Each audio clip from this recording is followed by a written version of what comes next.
جامعہ جامعہ اے میرے جامعہ، اے میرے جامعہ جامعہ جامعہ اسلامیہ تعلیم الدین ڈابھیل اپنے معیار تعلیم کی وجہ سے عالم اسلام میں ایک منفرد شناخت قائم کیے ہوئے ہے۔ 16 ایکڑ قطع اراضی پر قائم اس جامعہ میں فی الوقت 850 منتخب طلبہ ایک خاص تعلیمی نظام کے تحت زیور تعلیم سے آراستہ ہو رہے ہیں۔ جامعہ کی تاریخی درسگاہیں، مختلف علوم پر 40,000 کتابوں اور نادر مخطوطات سے مزین اس کی لائبریری، ہزاروں مصلیوں کا روحانی مرکز، اس کی عالی شان مسجد،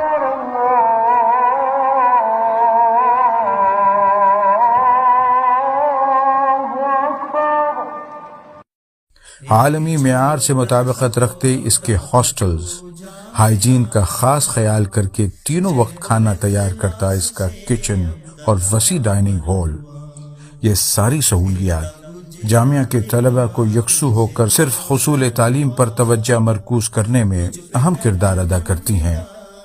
لیکن یہ 120 سال قدیم ادارہ یوں ہی نہیں اس مقام تک پہنچا، بلکہ اس کے بنیاد گزاروں نے اسے اس مرتبے تک پہنچانے میں اپنی زندگیاں صرف کر دیں۔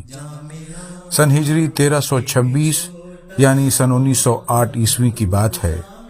معروف عالم دین مولانا احمد حسن بھام سملکی رحمۃ اللہ علیہ نے اس مکتب کو جو آپ نے اپنے مکان میں شروع کیا تھا، طلبہ کی بڑھتی تعداد کی وجہ سے سملک کی مسجد میں منتقل کیا اور اس کا نام مدرسہ تعلیم الدین رکھا۔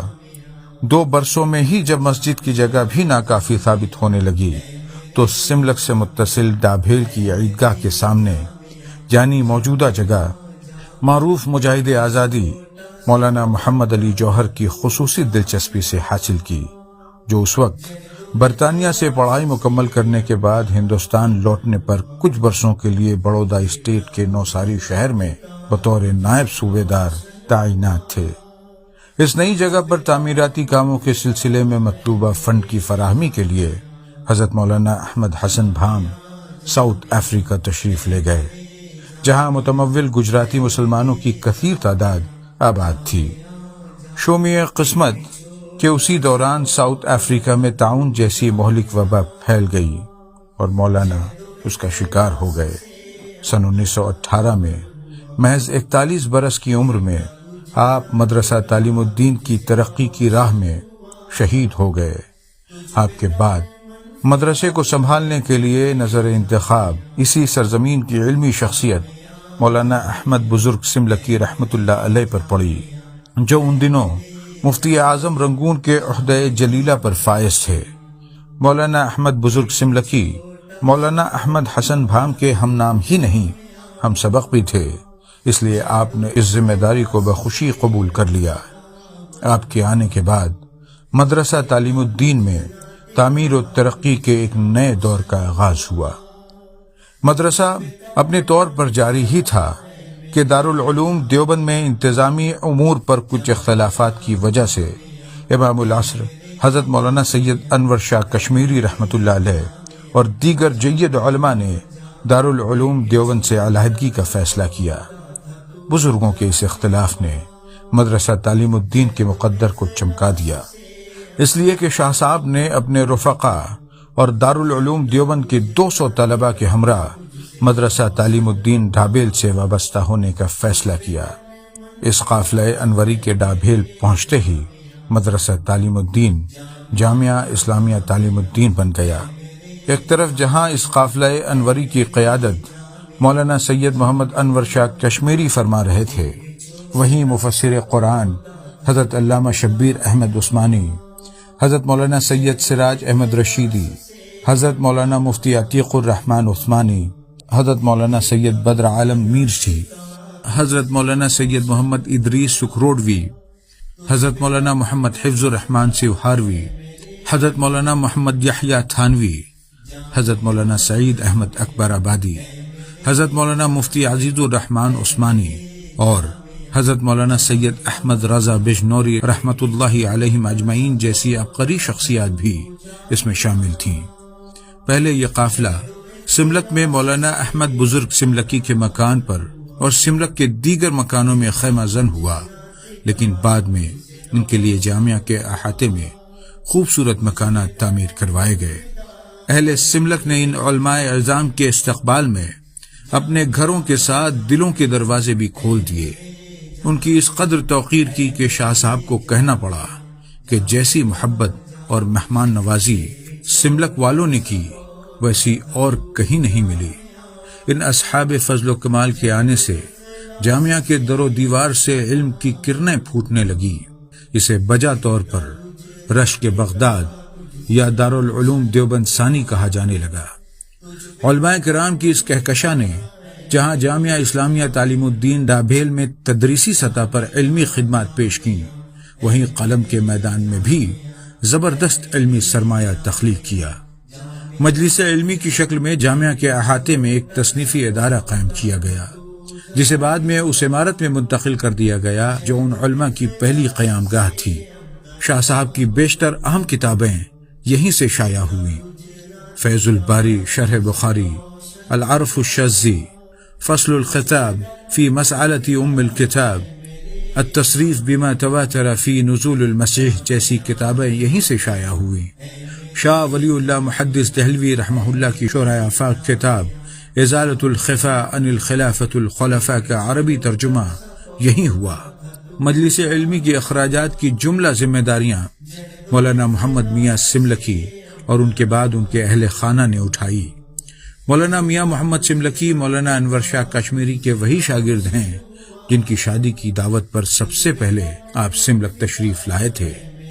اسی دوران ایسے واقعات پیش آئے جن سے جنگ آزادی میں جامعہ اسلامیہ تعلیم الدین ڈابھیل کا شاندار کردار بھی سامنے آتا ہے۔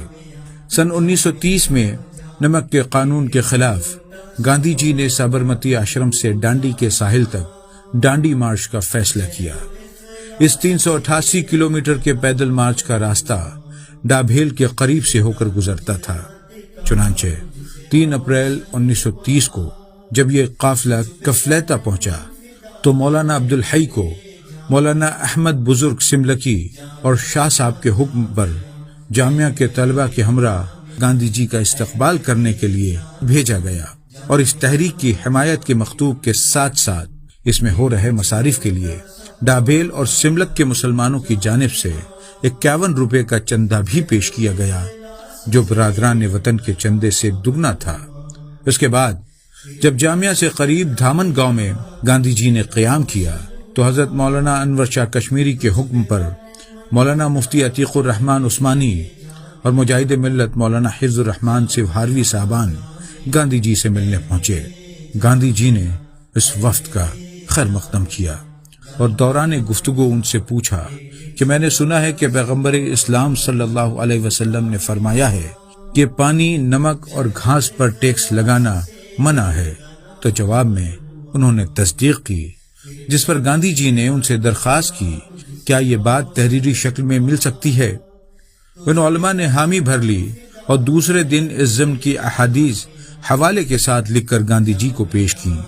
گاندھی جی بہت خوش ہوئے اور نوساری میں ہوئے عوامی جلسے میں اس فتوے کا ذکر کرتے ہوئے کہا کہ اس نے ہماری تحریک میں نئی جان ڈال دی۔ جامعہ کے علماء اور اساتذہ ڈانڈی بھی پہنچے اور وہاں برطانوی پولیس کی زیادتیوں کا شکار ہوئے، لیکن گاندھی جی کا ساتھ نہیں چھوڑا۔ اسی طرح کسانوں پر عائد ظالمانہ ٹیکس کی عدم ادائیگی کے عوض برٹش سرکار کسانوں کی جائیداد ضبط کر کے اسے کوڑیوں کے بھاؤ نیلام کرتی اور اس سے اپنا ٹیکس وصول کرتی۔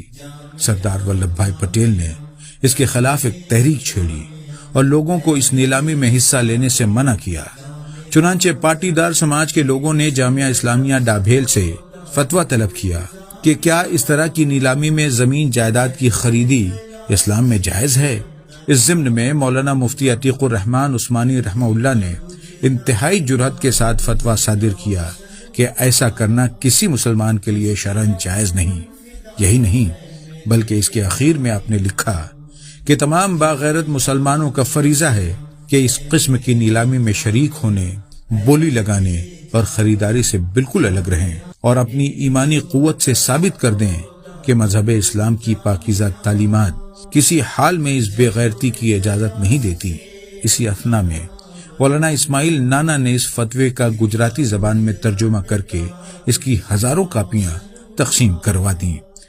اس سے فرنگی حکومت چراغ پا ہو گئی اور جس پریس سے یہ چھپا تھا اسے ضبط کر لیا۔ اس کام میں ملوث پائے گئے افراد کو جیل بھیج دیا۔ آج جامعہ اسلامیہ تعلیم الدین ڈابھیل اپنے اسی زرعی دور کے آغاز کو 100 سال مکمل ہونے پر ایک عظیم الشان جشن کا اہتمام کر رہا ہے، ایک ایسا یادگاری جلسہ جو نسل نو کے سامنے اس انوری قافلے کی ہمہ جہت خدمات کو وضاحت کے ساتھ پیش کر سکے تاکہ وہ اس انوری دور کی تابانی سے اپنے مستقبل کی راہیں منور کر سکیں۔ جزاک اللہ خیرا کثیرا۔